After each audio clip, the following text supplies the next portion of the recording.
You started with as a community organizer, and rose to be president. You understand the power of moving people along, even people who aren't necessarily on your bus when you start. Talk to us a little bit about how you think of movements around the world and the power of those now, and what leaders can learn from them.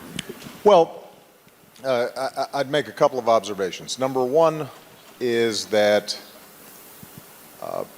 most big change, most human progress is driven by young people who don't know any better and figure, why can't we do something different?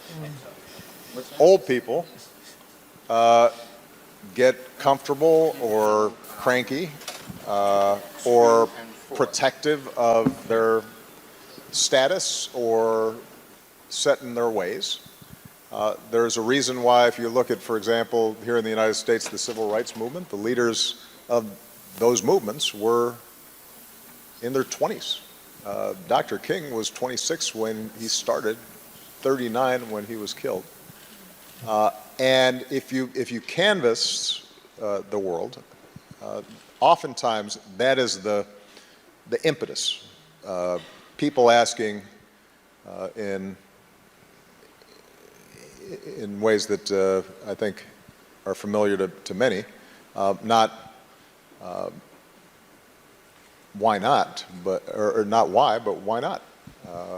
Why do things have to be the way they are? So that's point number one, that young people, I think, can make an enormous difference. Number two is that because most of us now either live in democracies or countries that purport to be democracies, because we have won the battle of ideas that says governments and our common efforts have to be rooted in the legitimacy of people. There is more power than ever in people being able to band together and collectively push for initiatives that are going to make change in their lives.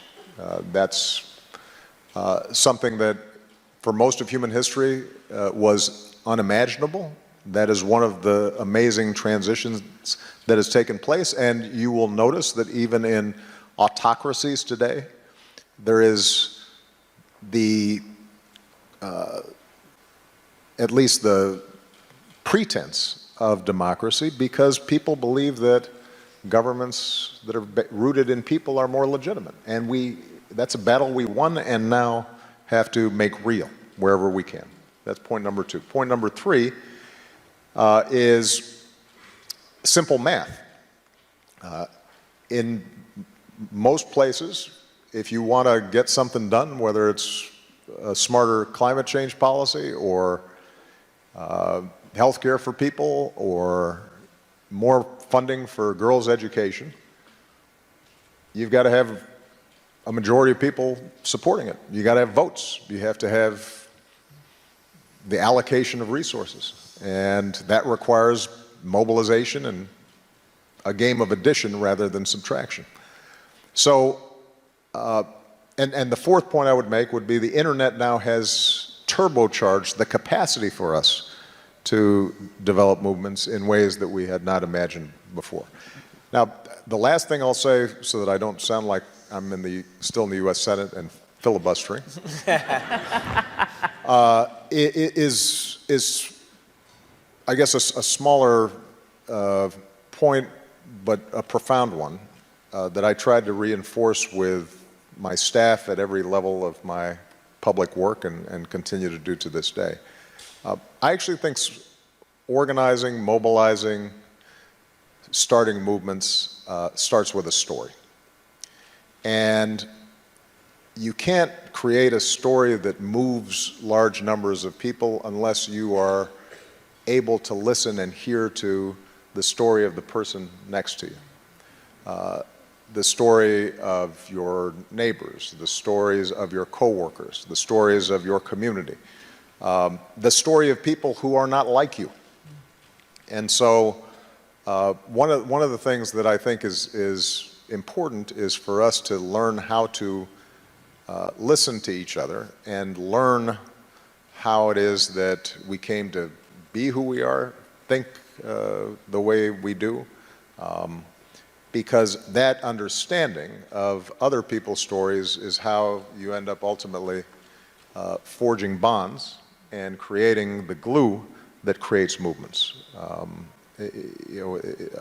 Every great movement, you think about Gandhi in India, it started with his understanding of India's story and his own story, and seeing Indians in South Africa discriminated against, and recognizing that there were traditions and myths and a power in those stories that ended up driving out the most powerful empire on earth. It wasn't guns.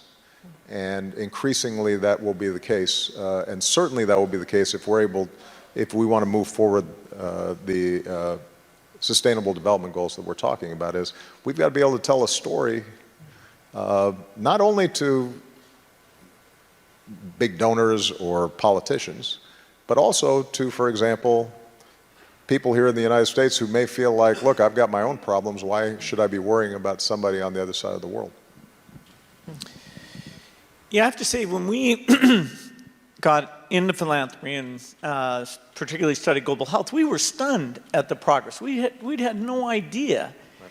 And it's kind of amazing if you ask even very well-educated people, what's happened with vaccination, what's happened with HIV. They don't know the positive story. And a little bit the news is always going to focus on the setbacks, because that's what happened that day. The gradual progress doesn't fit that paradigm. And even people who raise money for these causes, I have to say, sometimes even some of the material we create is talking about the piece that remains as though it's never improved. Do you have any thoughts on how we get this more positive sense of progress going, and how we would get that word out? Well, look, you're talking to somebody who for 7 years tried to get the word out that things were going pretty good, and nobody, at least about 40% of the country, didn't believe me until I was gone, and then suddenly they believed it and they said things are great.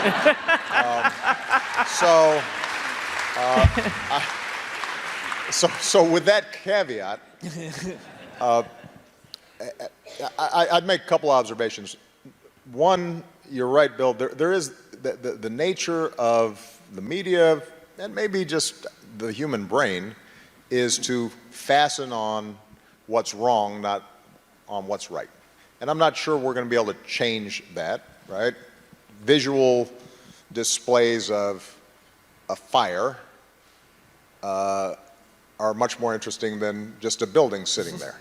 And so the fire is going to make the news. The building sitting there nicely and people are walking their dogs in front of it and stuff, that will not make the news.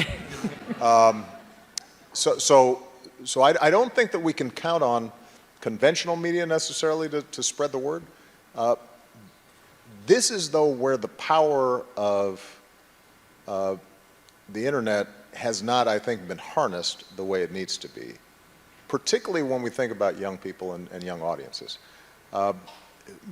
Malia and Sasha consume information differently than I do.